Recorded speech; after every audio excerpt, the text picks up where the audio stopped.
Yo, right, what's up mga kalaptop? And for today's video mga kalaptop is kain tayo sa ating mga rabbit, and may bad news ako sa inyo mga kalaptop. So, panoorin nyo to hanggang sa dulo ng video mga kalaptop para malaman nyo kung ano yung bad news natin. So, ayun, mag-prepare tayo ng pagkain nila kasi nakain na sila dyan. Ayan. So, let's go. Tara. So, yun mga kalaptop, time check pala ngayon is 5:41 pa, no? So, kaya ganito yung lights natin. Yan, maglalagay tayo.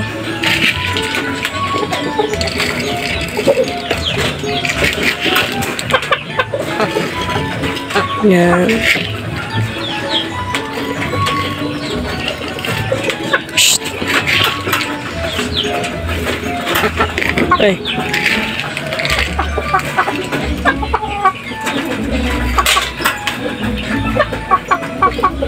So, yan mga kalaptop.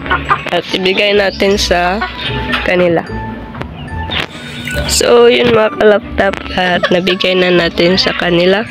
At yung manok, laging sumusunod, oh. So, yan. Kumakain na din sila mga kalaptop. Ayan.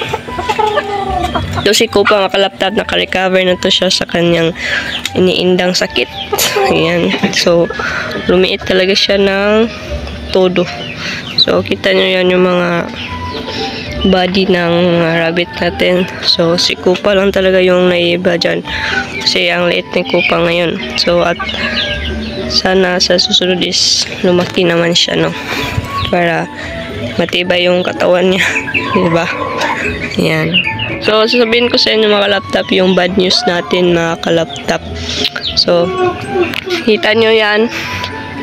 Wala nang laman yan mga kalaptop kasi wala na si Champagne. Yung rabbit na nakalagay dito, sa mga hindi nakapanood is panoorin nyo lang dyan sa mga videos ko, no? So, si Champagne pala yung nawala dito mga kalaptop.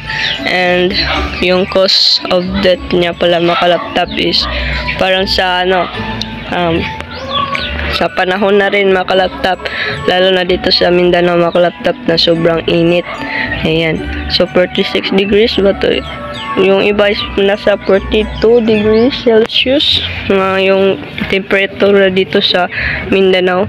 So, parang inatake siya ng heat stroke mga kalaptop. Hindi ko na mga kalaptop, parang na-late na siya mga kalaptop sa pag kasi binigyan ko siya ng dextrose powder kasi yun yung pang hydrate sa kanila. So, hindi na siya uminom ng tubig at hindi na rin siya kumakain ng pagkain niya, no? So, yun, sa kagabi na pinakain ko siya mga kalaptop, yung last pa mga kalaptop is na siya, nanghihina na siya mga kalaptop, na siya,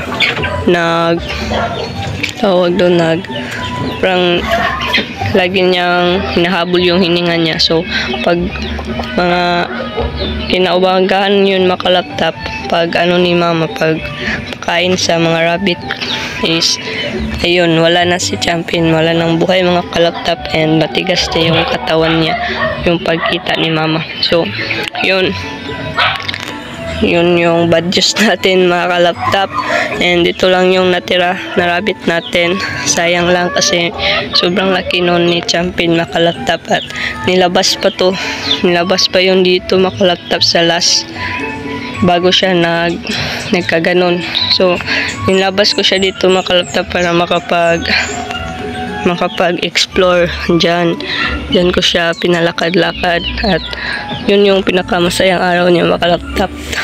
Last na pala yun, hindi ko alam, and at least is masaya siya, no? Napasaya natin siya kahit sa mga huling sandali niya. So, yun, sobrang nanlumo talaga ako mga kalaptop. Hindi ko alam kung ano yung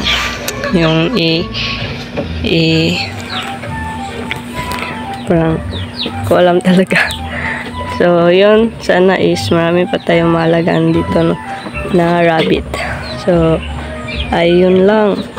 So, yun mga kalaptop, and yun na nga yung nangyari kay Champion.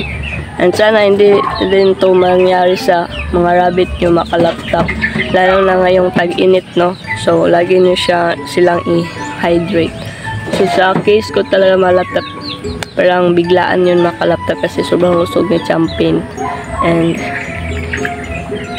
baka nga na-heat stroke siya. So, ayun. Salamat pala sa panonood mga kalaptap. And sa mga bago pala dito, no, is huwag nyo mong kalimutan mag-subscribe. And i-click yung tiny bell para pala ka-updated sa mga susunod nating i-upload. So, sa mga hindi nakapag-follow pala sa ating mga Facebook page, lalagay ko na lang dito sa screen para search nyo. Yan, Hans Jalaan Vlogs and Chewy Vlogs. So, yun lang. Salamat sa panonood. Thanks for watching.